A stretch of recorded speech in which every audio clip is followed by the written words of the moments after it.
আমরা রবিউল আউয়াল আসলেই মুসলমান হই, আর আমাদের খ্রিস্টান ভাইয়েরা রবিউল আউয়াল বলে ডিসেম্বর আসলে যিশু ভক্ত হন। তো এটা অনেক মিল আছে। এই মিলটা কোথা থেকে শুরু? কারণ আগামী বছরে 12ই রবিউল আউয়াল ডিসেম্বরেই পড়বে। এটা 500 হিজরি শুরু হওয়ার আগেই, অর্থাৎ 500 হিজরির অর্থাৎ 490, 91, 92, 93 হিজরি, 1097, 98 খ্রিস্টাব্দ এই দিকে। এরপরে মুসলমানরা, জনগণ মুসলমান, শাসক খ্রিস্টান, কিছু নতুন খ্রিস্টান বাসিন্দা সে দেশে বাস করে।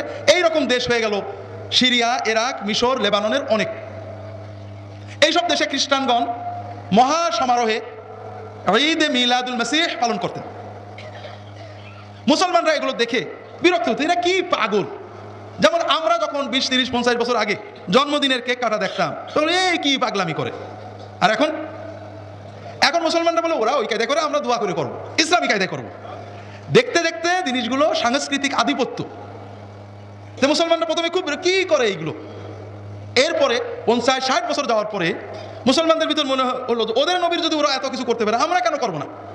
আমরা আমাদের নবীর করবো। তাহলে আমাদের নবীর জন্ম তারিখ কবে? ইতিহাস ঘাটক। এতদিন এই জন্ম তারিখ নিয়ে কোনো মাথা ব্যথা কারোর ছিল না। ঐতিহাসিকরা তৃতীয়, দ্বিতীয় হিজরি শতাব্দী থেকেই লিখেছেন। প্রায় 13টা মত আছে এক্ষেত্রে। কেউ বলেছেন রবিউল আউয়াল মাস, কেউ বলেছেন রজব মাস, কেউ বলেছেন রমজান মাস, বিভিন্ন মাস তারিখ নিয়েও অনেকগুলো মত। 2 তারিখ, 1 তারিখ, 8 তারিখ, 9 তারিখ, 10 তারিখ, 27 তারিখ, বিভিন্ন। তো এগুলো তাত্ত্বিক মতভেদ ছিল। আপনারা হয়তো বলবেন যে মুসলমানদের নবীর জন্ম তারিখ নিয়ে তো মতভেদ কেন? আপনারা জানেন না তো, খ্রিস্টানদের যিশুর জন্ম তারিখ আরো অস্পষ্ট, কিছুই জানা যায় না। সেটা আবার কেমন? আমরা মনে করবো যে 1 খ্রিস্টাব্দ মানে যিশুর জন্ম না। লুক এবং মথি 2 গসপেল লেখক 2 রকম বর্ণনা দিয়েছেন। মথির বর্ণনা অনুযায়ী প্রথম খ্রিস্টাব্দের অন্তত 6 বছর আগে, রাজা হেরোদের মরার 2 বছর আগে অন্তত যিশুর জন্ম, মানে খ্রিস্টপূর্ব 6 সালে। যিশু খ্রিস্টের জন্মের 6 সাল আগে যিশু খ্রিস্টের জন্ম। কথা বোঝেন ঠেলা? আর লুক যে বর্ণনা দিয়েছে, কুরিনীয়, যিনি সিজার অগাস্টাসের আন্ডারে সিরিয়ার শাসনকর্তা ছিলেন, তিনি একটা লোক গণনা করেন সেই সময় নাকি যিশুর জন্ম। এই ঘটনা ঘটেছিল ঐতিহাসিকভাবে প্রমাণিত 6 খ্রিস্টাব্দে, অর্থাৎ যিশু খ্রিস্টের জন্মের 6 বছর পরে। তাহলে লুকের বর্ণনা অনুযায়ী যিশু খ্রিস্টের জন্মের 6 বছর পরে যিশু খ্রিস্টের জন্ম, 6 খ্রিস্টাব্দে। কথা হলো এগুলো আমাদের আলোচনা। মুসলমানরা কখনোই জন্মদিন, অর্থাৎ সাহাবীদের যুগে, তাবেঈনদের যুগে, আবু হানিফার যুগে, আবু ইউসুফের যুগে, শাফেঈর যুগে, আহমদ ইবনে হাম্বলের যুগে রাহিমাহুল্লাহ তাআলা আজমাইন, জন্মদিন মৃত্যুদিন যে পালন করতে মুসলমানরা কখনো জানতো না। এটা হলো পার্সিয়ান কালচার, ইরানিয়ান, আরিয়ান, আর্য কালচার। ভারতের আর্যরা, ইরানের আর্যরা, ইউরোপের আর্যরা এটা করত। এখন এই জন্য সাহাবায়ে কেরাম রাসূলুল্লাহ সাল্লাল্লাহু আলাইহি ওয়াসাল্লাম থেকে সহিহ সুন্নতটা তারা পালন করেছে। তাদের দুটো বিষয় কিভাবে মুসলমানদের ভিতরে রবিউল আউয়াল পালন আসলো বলার আগে সাহাবীরা কি করতেন একটু আমাদের বোঝা দরকার। সহিহ মুসলিমের হাদিসে আমরা যখন মিলাদের ব্যাপারে রাসূলুল্লাহ সাল্লাল্লাহু আলাইহি ওয়াসাল্লাম জন্ম বিষয়ক হাদিস খুঁজি, বুখারী, মুসলিম, আবু দাউদ, তিরমিজি, নাসাঈ, ইবনে মাজাহ, 6খানা কিতাব, মুসনাদে আহমদ, প্রায় 50,000 হাদিস।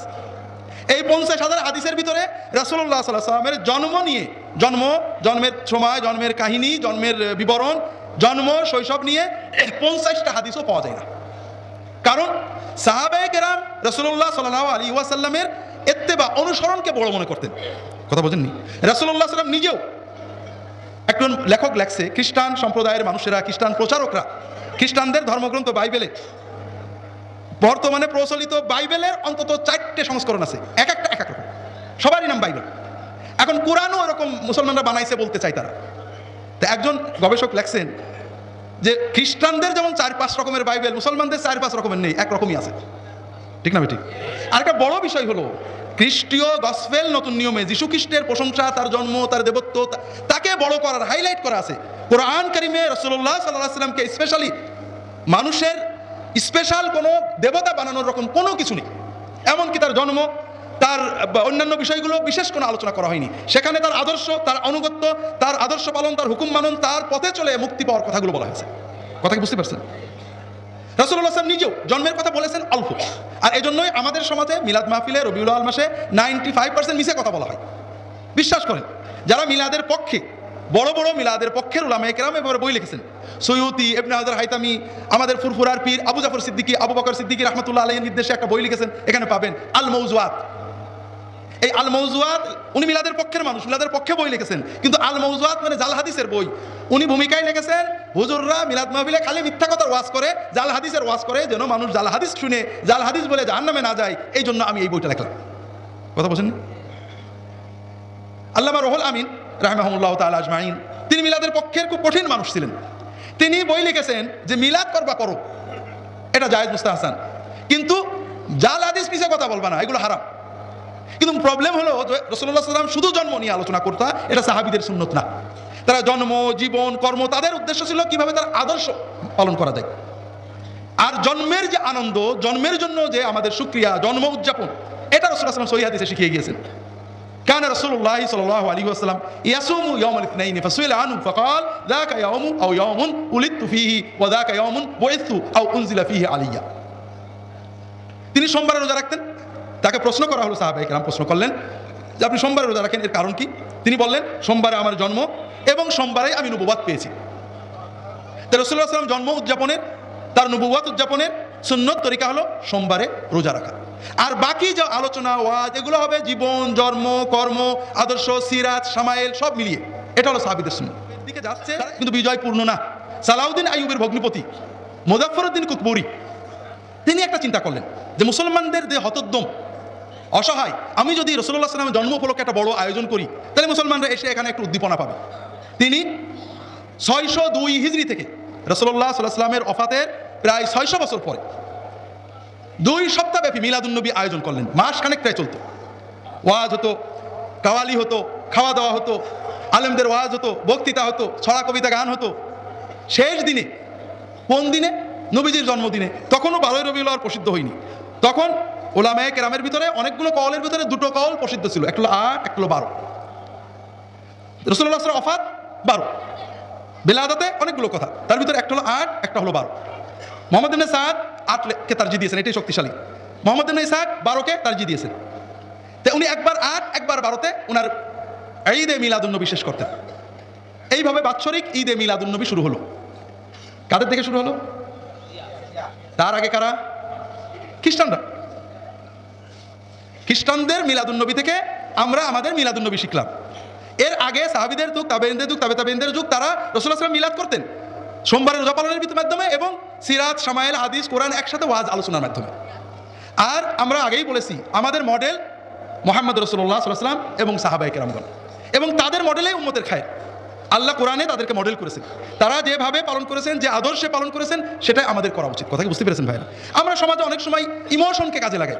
সকল ঈদের সেরা ঈদ মিলাদুন্নবী, এটা আমরা বলি রাসূলুল্লাহ সাল্লাল্লাহু আলাইহি ওয়াসাল্লাম সকল মানুষের সেরা, এটা ইমোশন। আমরাও বিশ্বাস করি রাসূলুল্লাহ সাইয়্যিদুল বনি আদম, সাইয়্যিদুল খালক। কিন্তু কথা হলো, এই কথা বলার দ্বারা আমরা কি বুঝাচ্ছি? রাসূলুল্লাহ সাল্লাল্লাহু আলাইহি ওয়াসাল্লাম সাহাবীরা সকল ঈদের সেরা ঈদ করেননি। তারা জীবনে দেখেন, কোনো ইতিহাসে দেখান আবু বকর, ওমর, ওসমান, আলী, হাসান, হুসাইন, ফাতেমা, আবু হানিফা, মুহাম্মদ, কেউ কখনো পেশাব কি করে করতে হবে তাও লেখা আছে আবু হানিফার ফিকর বইয়ে, কিন্তু মিলাদ কি করে করতে হবে লেখা নেই। কথা বুঝতে পারছেন না?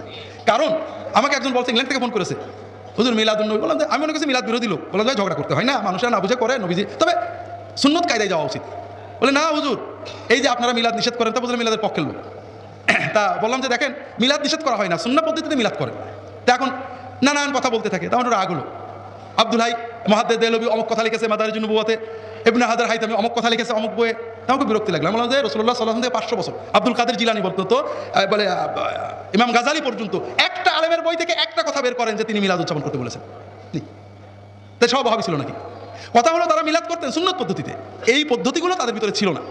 আর এজন্যই আমরা যদি সত্যিকারের রাসূলুল্লাহ সাল্লাল্লাহু আলাইহি ওয়াসাল্লামের মিলাদ পালন করতে চাই, তাহলে পারে সুন্নতে যেতে হবে। এবং আমরা যদি এমন না করি, যে কারণে খ্রিস্টানরা বিভ্রান্ত হয়ে গিয়েছেন যে ঈসা মাসির আদর্শ নয়, মডেল নয়, কর্ম নয়, বিশ্বাস নয়, শুধু তার ভক্তি করা না, আমাদের রাসূলুল্লাহ সাল্লাল্লাহু আলাইহি ওয়াসাল্লামের আদর্শ অনুসরণ, মডেল অনুসরণ। রাসূলুল্লাহ সাল্লাল্লাহু আলাইহি ওয়াসাল্লাম তার সাহাবীরা জন্মের কেমন গুরুত্ব দিতেন বসেন, একটু বোঝেন। খ্রিস্টানদের পঞ্জিকা ঈসা আলাইহিস সালামের জন্ম থেকে, ঠিক না? যদিও তারিখে ভুল আছে, কিন্তু তারা করেছেন ঈসা আলাইহিস সালামের জন্ম থেকে, ঠিক তো? বুঝতে পেরেছেন, ঠিক না? মুসলমানদের ক্যালেন্ডার হবে রাসূলুল্লাহ সাল্লাল্লাহু আলাইহি ওয়াসাল্লামের ওফাতের পরে না ইন্তেকালের পরে?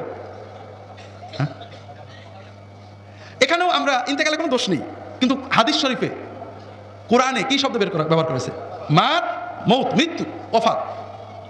তুফিয়া রাসূলুল্লাহ, মাতা রাসূলুল্লাহ, মৃত্যুবরণ করে রাসূলুল্লাহ সাল্লাল্লাহু আলাইহি ওয়াসাল্লাম। আমরা বেশি আদব করতে চাই, এটা অতিভক্তি, চোরের লক্ষণ। রাসূলুল্লাহ সাল্লাল্লাহু আলাইহি ওয়াসাল্লামের ওফাতের পরে, মৃত্যুর পরে আবু বকর রাদিয়াল্লাহু আনহু 2 বছর খেলাফত করলেন, 2 বছরের মাথায় ওমর রাদিয়াল্লাহু আনহু খলিফা হলেন। 1-2 বছর পরে বসরার গভর্নর আবু মুসা আশআরী রাদিয়াল্লাহু তাআলা আনহু ওয়া আনহুম আজমাইন ওমর রাদিয়াল্লাহু তাআলা আনহুকে চিঠি লিখেছেন যে আপনি চিঠি পাঠান 13ই সফর, 15ই রমাদান, 19শে রজব, কিন্তু কোনো সাল থাকে না। মুসলমানদের ভিতরে ওই সময় কোনো সালের প্রচলন ছিল না, পঞ্জিকা ক্যালেন্ডার ছিল না।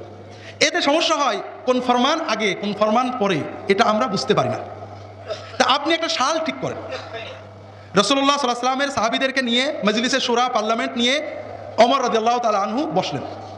কেউ কেউ বললেন যে আমরা পার্সিয়ানদের পঞ্জিকাটা ব্যবহার করব, কেউ বললেন রোমানদের পঞ্জিকা, বললেন না, মুসলমানদের স্বতন্ত্র পঞ্জিকা হওয়া উচিত।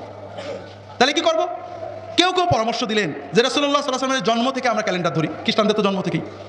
সাহাবীরা এটা নিলেন না। তাহলে আমরা তার ওয়াফাত থেকে, মৃত্যু থেকে ধরি, সাহাবীরা এটা নিলেন না। কারণ জন্ম এবং মৃত্যুর যে গুরুত্ব আছে এটা তো আল্লাহর দেওয়া জিনিস, গুরুত্ব তো কর্মের। কথা বোঝেননি? আমরা ইসলামে গুরুত্ব দিই অমুক বংশের, অমুক, কিন্তু বংশ কি আমি অর্জন করেছি না আল্লাহ বানাইতেছে? অমুক শুক্রবারে মরেছে, মরা কি আল্লাহ দেশে না আমি অর্জন করেছি?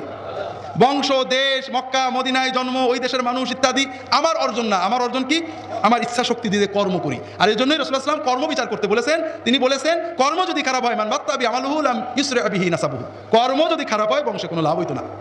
যেটা বলছিলাম ভাইরা, সাহাবায়ে কেরাম তখন আলী রাদিয়াল্লাহু তাআলা আনহু পরামর্শ দিলেন যে আমরা রাসূলুল্লাহ সাল্লাল্লাহু আলাইহি ওয়াসাল্লামের হিজরত থেকে আমাদের পঞ্জিকা ক্যালেন্ডার শুরু করব।